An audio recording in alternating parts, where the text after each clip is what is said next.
ഭാസ്കര കാർണവർ വധക്കേസിൽ പ്രതി ഷെറിന് ശിക്ഷാ ഇളവില്ല. ഷെറിന് ജയിൽ വകുപ്പ് 15 ദിവസത്തെ പരോൾ നൽകി. ശിക്ഷാ ഇളവ് നൽകാൻ മന്ത്രിസഭ നേരത്തെ തീരുമാനിച്ചിരുന്നു. എതിർപ്പുയർന്ന സാഹചര്യത്തിലാണ് തീരുമാനം ഉപേക്ഷിച്ചത്. ആർ റോഷിബാൽ വീണ്ടും എത്തുന്നു നമുക്കൊപ്പം. ആർ റോഷിബാൽ, മന്ത്രിസഭയുടെ തീരുമാനം വിവാദമായിരുന്നു. എന്താണ് ആ നല്ല നടപ്പെന്ന് ചോദിച്ചപ്പോൾ ജയിലിലെ നടപ്പ് എങ്ങനെയാണ് എന്നുള്ളത് വ്യക്തമായി പുറത്തേക്ക് വന്നതാണ്. പിന്നീട് ഗവർണറുടെ മുന്നിലേക്ക് വരെ പരാതി എത്തുന്ന സാഹചര്യം ഉയർന്നിരുന്നു. സർക്കാർ എന്തായാലും റിസ്ക് എടുക്കുന്നില്ല എന്ന തീരുമാനത്തിലെത്തിയല്ലേ ഒടുവിൽ?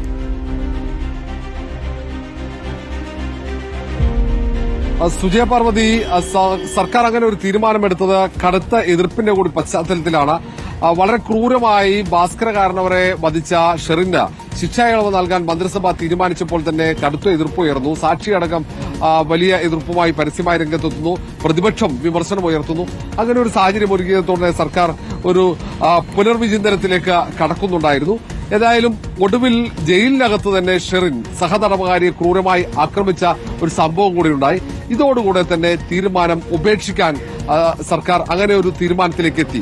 അങ്ങനെയാണ് മന്ത്രിസഭാ യോഗ തീരുമാനം മരവിപ്പിച്ചുകൊണ്ട് ഷെറിന് തൽക്കാലത്തേക്ക് പരോൾ നൽകാനുള്ള ഒരു നിർദ്ദേശം നൽകുകയും ചെയ്തു. ജയിൽ വകുപ്പ് ഒടുവിൽ ഷെറിന് പരോൾ നൽകിയിരിക്കുന്നു. ഷെറിൻ ആ പരോളിന്റെ അടിസ്ഥാനത്തിൽ പുറത്തേക്ക് ഇറങ്ങുകയും ചെയ്തു. ഏപ്രിൽ 5-നാണ് ഷെറിന് പരോൾ ലഭിച്ചിരിക്കുന്നത്. 15 ദിവസത്തെ പരോളാണ് ഷെറിന് ജയിൽ വകുപ്പ് നൽകിയിരിക്കുന്നത്. ഏതായാലും ഷെറിന് ശിക്ഷാ ഇളവ് നൽകേണ്ടതില്ലെന്ന തീരുമാനത്തിൽ എത്തിക്കഴിഞ്ഞു. കടുത്ത എതിർപ്പിന്റെ പശ്ചാത്തലത്തിൽ കൂടിയാണ് ഇങ്ങനെ ഭാസ്കര കാർണവർ വധക്കേസിലെ പ്രതിക്ക് ശിക്ഷാ ഇളവ് നൽകേണ്ടതില്ലെന്ന തീരുമാനത്തിലേക്ക് സർക്കാർ എത്തുന്നത്. ഇക്കാര്യത്തിൽ പരോൾ 15 ദിവസം നൽകിയിരിക്കുകയാണല്ലോ റോഷിബാൽ.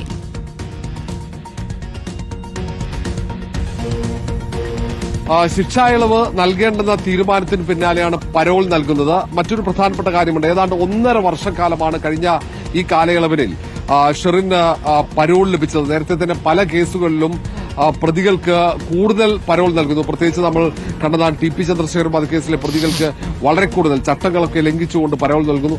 സമാനമായി തന്നെ ഷെറിനും വളരെ കൂടുതൽ ദിവസം, ഏതാണ്ട് ആകെ ലഭിച്ച പരോൾ കണക്കുകൂട്ടിയാൽ ഏതാണ്ട് 1.5 വർഷക്കാലമാണ് ഷെറിൻ പരോളിൽ ജയിലിന് പുറത്തേക്ക് ഇറങ്ങിയത്. അങ്ങനെ ശിക്ഷാ ഇളവുകൾ ചട്ടങ്ങളൊക്കെ കാറ്റിൽ പറത്തിക്കൊണ്ട് ലഭിച്ച ഒരു പ്രതി കൂടിയാണ്, ഒരു കുറ്റവാളി കൂടിയാണ് ഷെറിൻ എന്ന പ്രത്യേകതയുണ്ട്. ജയിലിനകത്ത് പലവട്ടം പ്രശ്നങ്ങൾ ഉണ്ടാക്കിയതാണ് ഷെറിൻ.